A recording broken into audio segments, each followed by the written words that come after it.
사도신경 하심으로 수요기도회를 시작하겠습니다. 나는 전능하신 아버지 하나님, 천지의 창조주를 믿습니다. 나는 그의 유일하신 아들 우리 주 예수 그리스도를 믿습니다.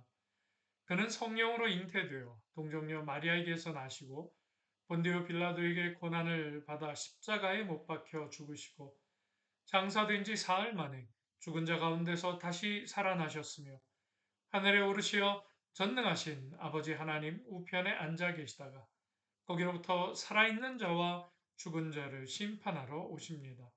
나는 성령을 믿으며 거룩한 공교회와 성도의 교제와 죄를 용서받는 것과 몸의 부활과 영생을 믿습니다. 아멘. 같이 찬송가 212장 겸손히 주를 섬길 때 함께 찬양 드리겠습니다.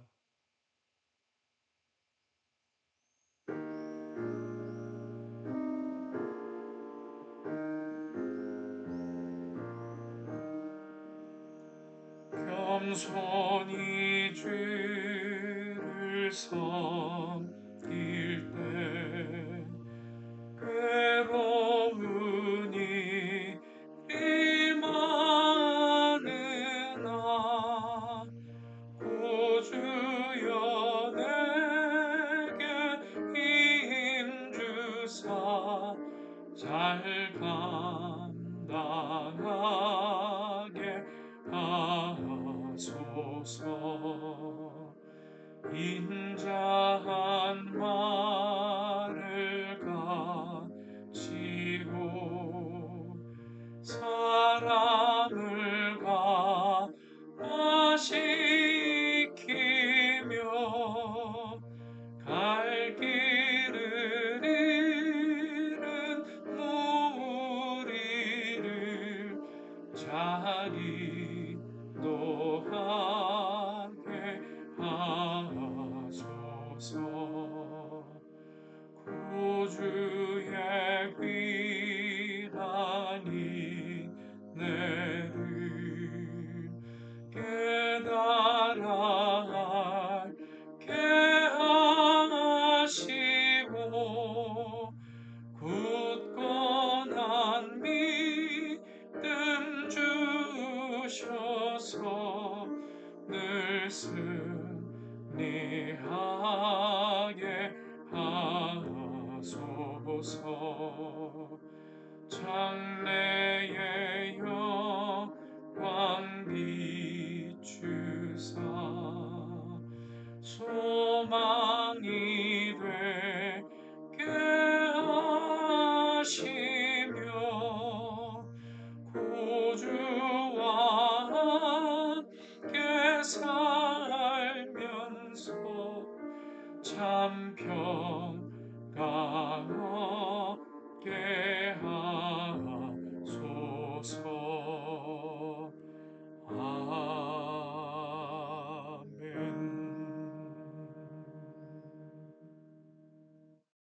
수요기도회로 우리에게 주시는 하나님의 말씀은 구약성경 시편 24편의 말씀입니다. 구약성경 818쪽에 있습니다. 구약성경 818쪽에 있는 시편 24편 1절에서 10절 말씀을 함께 읽겠습니다. 땅과 거기에 충만한 것과 세계와 그 가운데 사는 자들은 다 여호와의 것이로다. 여호와께서 그 터를 바다 위에 세우시며 강들 위에 건설하셨도다. 여호와의 산에 오를 자가 누구며 그의 거룩한 곳에 설 자가 누구인가. 곧 손이 깨끗하며 마음이 청결하며 뜻을 허탄한 데 두지 아니하며 거짓 맹세하지 아니하는 자로다. 그는 여호와께 복을 받고 구원의 하나님께 의를 얻으리니 이는 여호와를 찾는 족속이요 야곱의 하나님의 얼굴을 구하는 자로다. 셀라. 문들아 너희 머리를 들지어다. 영원한 문들아 들릴지어다. 영광의 왕이 들어가시리로다. 영광의 왕이 누구시냐? 강하고 능한 여호와시요 전쟁에 능한 여호와시로다. 문들아 너희 머리를 들지어다. 영원한 문들아 들릴지어다. 영광의 왕이 들어가시리로다. 영광의 왕이 누구시냐? 만군의 여호와께서 곧 영광의 왕이시로다. 셀라. 아멘. 이 말씀은 살아계신 하나님의 말씀입니다. 시편 24편의 표제어도 다윗의 시로만 되어 있어서 다윗이 어떤 상황 속에서 지은 시인지는 알 수 없습니다. 그러나 이 시의 내용을 살펴보면 이스라엘 백성들이 하나님께 예배드릴 때 찬송하던 시였음을 알 수 있습니다.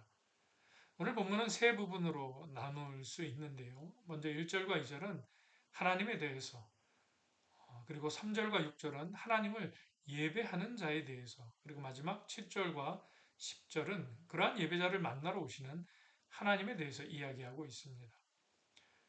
첫 번째 부분인 1절과 2절은 창조주 하나님에 대한 이야기입니다. 1절은 하나님께서 이스라엘 백성들을 선택하시고 언약을 맺으시면서 하셨던 말씀과 같은 내용입니다. 출애굽기 19장 5절의 말씀인데요. 세계가 다 내게 속하였나니 너희가 내 말을 잘 듣고 내 언약을 지키면 너희는 모든 민족 중에서 내 소유가 되겠고 아멘. 자, 이 말씀은 출애굽한 이스라엘 백성들이 출애굽한 지 석 달 만에 시내산에 도착했을 때 하나님께서 이 세상 수많은 민족 가운데 너희 이스라엘과 언약을 맺겠다고 하시는 내용입니다. 소위 이 말씀을 시내산 언약이라고 부르는데요. 이스라엘 백성들에게 언약을 맺고자 먼저 손 내미시는 하나님은 이 세상 모든 만물이 다 여호와 하나님의 것이라고 말씀하십니다. 자, 오늘 본문 1절도 시내산 언약을 맺을 때와 똑같은 말씀을 언급합니다. 땅과 거기에 충만한 것과 세계와 그 가운데 사는 자들은 다 여호와의 것이로다. 아멘. 이 세상 모든 만물이 다 여호와 하나님의 것이라고 지금 다윗은 말합니다. 좀 전에 말씀드린 것처럼 이는 출애굽기에 시내산 언약을 선포하셨을 때와 동일한 표현이지요. 이 세상 만물이 다 여호와의 것이라는 말씀은 그분이 이 세상을 창조하신 분을 인정하는 그러한 의미입니다. 온 천하 만물의 주인은 창조주 하나님의 것임을 우리는 믿어야 합니다. 자, 그러한 하나님께서 창조주가 되시면 우리는 그분의 피조물이 되게 되지요. 이 말씀은 이 세상 역사를 주관하시는 분이 하나님이시기에 우리는 그분의 다스리심에 순종해야 할 존재라는 의미로 언급된 말씀입니다. 믿음이란 내게 주어진 상황에 대한 순종이다라는 말이 있습니다. 이 세상 역사를 주관하시는 분이 전능하신 하나님이심을 믿는다면 지금 내게 주어진 상황을 인정할 수밖에 없다는 뜻이지요. 이 세상에서 일어나는 모든 일은 여러분 하나님의 주권 속에 속해 있습니다. 자, 그렇다면 우리는 내 삶에 원치 않는 일이 일어났을지라도 그 일 역시도 하나님의 주권 속에 있음을 인정해야 합니다. 또한 그것이 믿음이기 때문입니다. 자, 그리고 그 믿음이 나아가 내 인생의 문제를 극복할 수 있는 힘이 또한 됩니다. 요백에 닥친 고난은 실로 엄청난 고난이었지요. 그것은 하나님께서 사탄에게 허락하셨던 시험이었습니다. 요백에 일어난 시련은 하나님과 무관하게 일어난 일이 아니었다는 말이죠. 우리는 흔히 고난이 닥치면 하나님이 우리와 함께 하시지 않게 이런 일이 일어났다고 생각할 때가 있습니다. 그러나 그렇지 않습니다. 하나님이 함께 하셨음에도 불구하고 고난은 때론 찾아오게 됩니다. 요백에 일어난 시험에는 분명한 하나님의 뜻이 담겨 있었습니다. 그래서 오늘 우리에게 찾아온 고난에도 하나님의 세미하신 또 영원하신 또 선하신 뜻이 있음을 우리는 믿을 수 있어야 합니다. 그래서 우리에게 고난이 찾아오면 하나님의 뜻을 찾으려고 하는 자세가 우리에게 꼭 필요합니다. 본문 2절입니다. 여호와께서 그 터를 바다 위에 세우시며 강들 위에 건설하셨도다. 아멘. 하나님은 이 세상 만물을 바다와 강들 위에 건설하셨습니다. 세상 만물의 창조주이신 하나님, 인간은 하나님의 피조물이라는 사실을 다시 한번 이 절을 통해 강조하고 있습니다. 사실 이 창조주와 피조물의 관계는 수없이 강조해도 반복해도 지나치지 않습니다. 이 관계를 피조물의 입장에서 어긋나고 거스르려고 할 때 항상 모든 문제들이 일어나기 때문에 그렇습니다. 그만큼 중요한 이야기라는 거죠. 이 바른 창조적 질서의 관계를 기억하는 사람만이 하나님이 원하시는 또한 바른 삶을 살아갈 수 있음을 우리는 기억해야 합니다. 자, 본문의 두 번째 부분이라고 할 수 있는 3절과 6절은 이제 피조물 된 인간에 대한 이야기입니다. 창조주 하나님을 예배하기 위해서 어떤 준비가 피조물인 인간에게 필요한지를 3절은 먼저 이렇게 말씀합니다. 여호와의 산에 오를 자가 누구며 그의 거룩한 산에 설 자가 누구인가? 아멘. 하나님을 만날 수 있는 자, 거룩한 자리에 설 수 있는 자가 누구인지를 스스로 지금 다윗은 묻고 있습니다. 자, 그리고 그에 대한 답이 4절에 기록되어 있습니다. 함께 읽겠습니다. 곧 손이 깨끗하며 마음이 청결하며 뜻을 허탄한 데 두지 아니하며 거짓 맹세하지 아니하는 자로다. 아멘. 자, 하나님을 만날 수 있는 자는 본문 속에 나타난 네 가지 항목에 합당한 자여야 한다고 다윗은 그렇게 이야기합니다. 자, 첫 번째로 외부적으로 드러나는 행동으로 손이 깨끗해야 한다라고 말합니다. 그리고 두 번째는 눈에 보이지 않는 이제 마음의 문제인데요. 마음이 청결해야 한다. 그렇게 말합니다. 그리고 세 번째는 뜻을 허탄한 데 두지 않아야 한다고 하고 마지막 네 번째는 그러한 모든 것을 아울러 거짓 맹세하지 않아야 한다라고 말합니다. 자, 그런데 여러분 어떤 사람이 이 네 가지 항목에 다 합당하다고 할 수가 있을까요?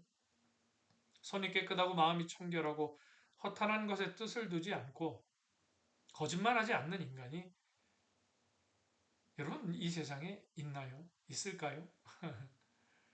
하나님을 만날 수 있는 자는 이 네 가지 항목에 합당해야 한다고 분명히 시편 기자는 말하고 있습니다. 자, 그렇다면 사실 어느 인간도 하나님을 만날 수 없을 것이라는 말과 같다고 할 수 있습니다.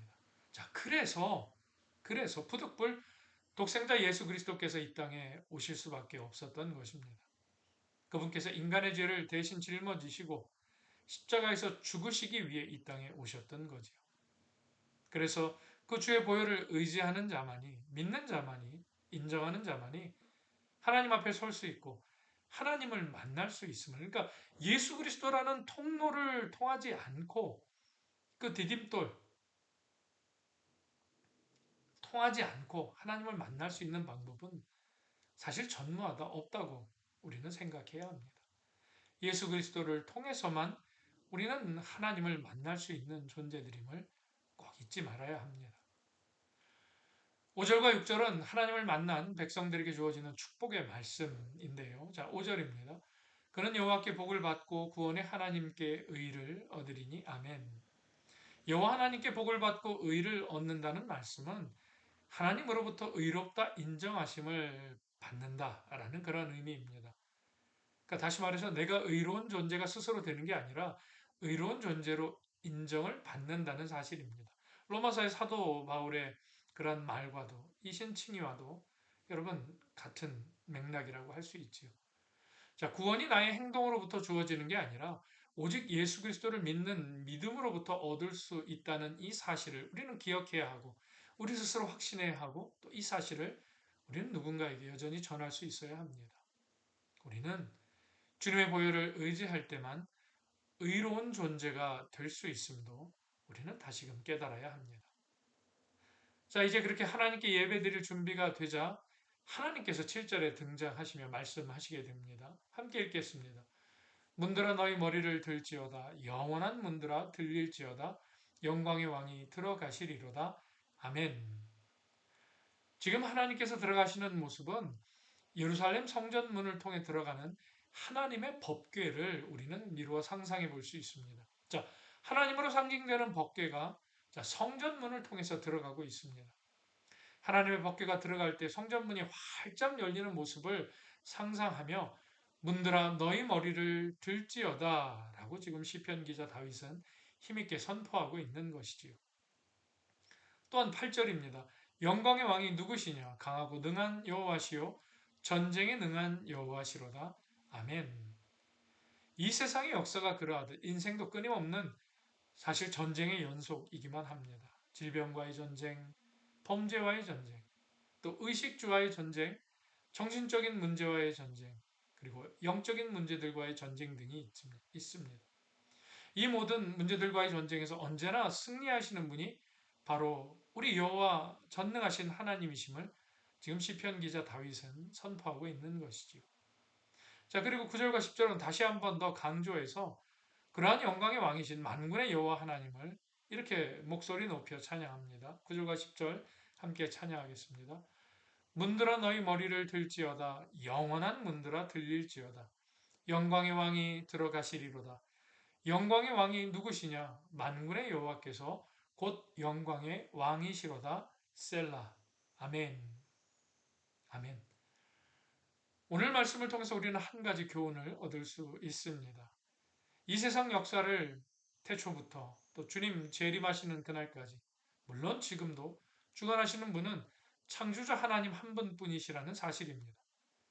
그리고 우리는 그분의 피조물이 된다는 것도 우리는 다시금 잊지 말아야 합니다. 창조주 하나님께서 이 세상 역사를 주관하시며 우리 인생을 다스리고 계십니다. 그러므로 우리는 우리의 삶을 그 전능하신 아버지 하나님께 맡겨드려야 합니다. 하나님께 내 삶을 맡겨드린다는 것은 내가 이해할 수 없는 일이 일어나도 그 일에 하나님의 섭리와 계획이 있음을 믿는 것을 여러분 의미합니다. 그리고 하나님의 뜻이 무엇인지 발견하려고 노력하는 것까지 또한 우리는 나아갈 수 있어야 합니다. 공부하는 학생이 공부가 힘들어 불평할 수는 있지요. 하지만 불평만 하는 학생과 힘들어서 불평할지라도 힘든 이유가 있음을 깨닫고 그 공부의 과정을 견디는 학생과는 여러분 결코 같을 수 없는 법입니다. 공부가 힘들어 불평할지라도 공부하는 이유를 알고 불평하는 학생은 소망이 있기 때문이지요. 자, 반대로 공부하는 이유를 몰라 공부가 힘들다고 불평하는 학생은 사실 소망이 없기만 합니다. 사랑하는 성도 여러분, 혹 여러분의 인생에 크고 작은 문제로 번민하고 계십니까? 창조주 하나님께서 우리와 함께 하심을 믿으시길 바랍니다. 창조주 하나님은 피조물 된 인간을 그대로 버려두시지 않으시는 분이십니다. 인생의 모든 문제에는 다 하나님의 뜻이 담겨 있음을 우린 믿어야 합니다. 자, 그리고 그 뜻을 발견하고자 애쓰는 사람을 성령님께서 은총의 자리로 인도해 주십니다. 그리고 그렇게 인도함 받는 우리의 삶의 자리들을 성령님께서 변화시켜 주심도 믿으시길 바랍니다.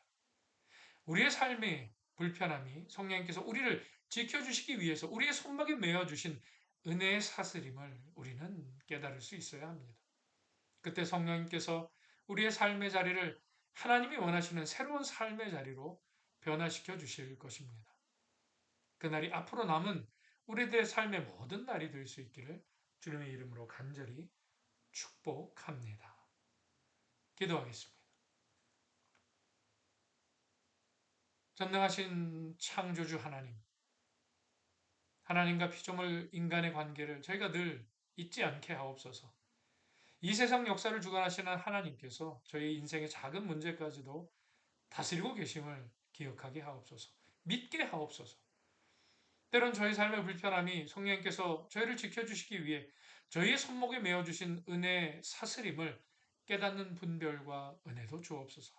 그리하여 저희 인생을 온전히 하나님께 맡겨드리는 우리의 모든 남은 삶이 될 수 있도록 성령 하나님 인도해 주시옵소서. 우리 구주 예수 그리스도의 이름으로 감사하며 기도드리옵나이다. 아멘. 주님 가르쳐 주신 기도로 예배를 마치고 또 함께 기도하는 시간을 갖겠습니다. 하늘에 계신 우리 아버지, 아버지의 이름을 거룩하게 하시며 아버지의 나라가 오게 하시며 아버지의 뜻이 하늘에서와 같이 땅에서도 이루어지게 하소서.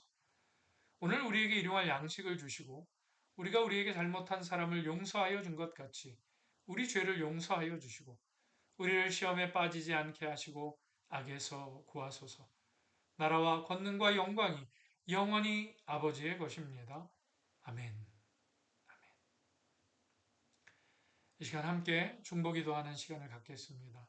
우리 조국 대한민국 나라 민족을 위해서 기도하겠습니다. 두 번째로 열방을 위해서 함께 중보기도하겠습니다. 우크라이나 전쟁도 팔레스타인 전쟁도 뉴스에서 사라지면 우리의 시야와 우리의 귓가에서도 멀어지는 것처럼 느껴집니다. 그러나 여전히 사륙과 살인이 일어나고 있고 눈물과 아픔과 고통이 그 나라 그 땅 그 민족들 가운데 함께하게 있음을 우리는 잊지 않아야 하겠습니다. 이 일을 해결하실 분도 오직 여호와 전능하신 창조주 하나님 한 분뿐이십니다. 그 하나님께 하나님의 섭리와 하나님의 이 세상을 향한 계획을 소망하며 믿음으로 우리가 간절히 회복을 위해 기도하면 좋겠습니다. 세 번째로 우리 진리나 한인교회를 위해서도 함께 기도하겠습니다. 방학 기간을 맞아서 한국으로 또 입국하고 또 진리나로 다시 이렇게 나아오시는 우리 가족, 친지들, 성도들 위해서 모든 만남 위해서 또 오고 가는 길을 위해서 함께 은혜 주시기를 기도하겠습니다. 우리가 살아가고 있는 슬로바키아 땅을 위해서도 함께 기도하겠습니다. 다섯 번째로 열방에서 하나님의 나라 구현하시는 선교사님들을 위해서도 기도하겠습니다. 마지막으로 나의 기도 제목으로 하나님 앞에 간절한 마음으로 기도하도록 하겠습니다. 다 같이 기도드립니다.